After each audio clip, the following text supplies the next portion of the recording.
next day because it was very clear that the chairman of the FTC was going to enthusiastically comply with the president's attempt to fire us, and so I wouldn't be let in the building, and I didn't want to put the career staff who work there in the position of trying to navigate that. So we turned to the courts pretty quickly.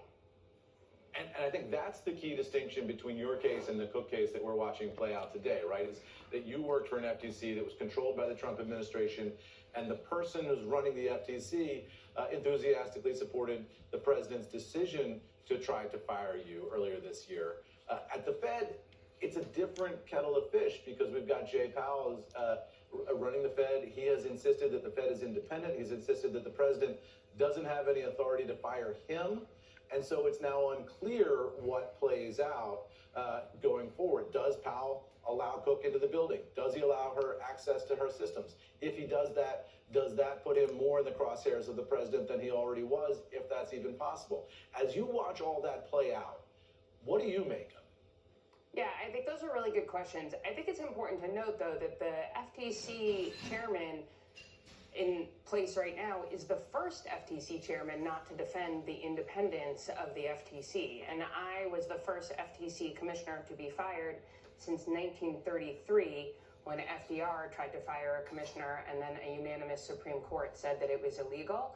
So that decision to cede the independence was one that the FTC chairman made, not one that exists in the law. But you're right that it's interesting to see what will happen. I think an important thing to know is that the president's attempt to claim cause, as we just heard, basically allegations that he says amount to cause to fire Governor Cook, it means that if a president can fire someone for a manufactured cause, they can fire someone for no cause at all, even if there are removal protections in law, in the statute. And in that sense, Lisa Cook is in a very similar position to the one that I am in.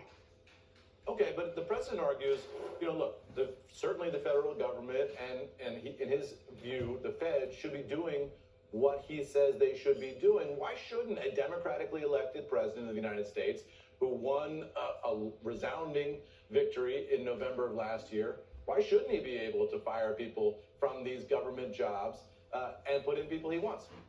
Because the laws of the United States say that he can't for no reason at all or for manufactured cause. The laws that were passed by Congress, signed by a president, have been in place for a century, have some limited protections on the president's ability to control these independent agencies. And that is because Congress set it up to protect the markets and the people who depend on the markets to operate with integrity and stability and certainty. And I think that's the thing that we shouldn't lose sight of here. This isn't about Lisa Cook's job or my job.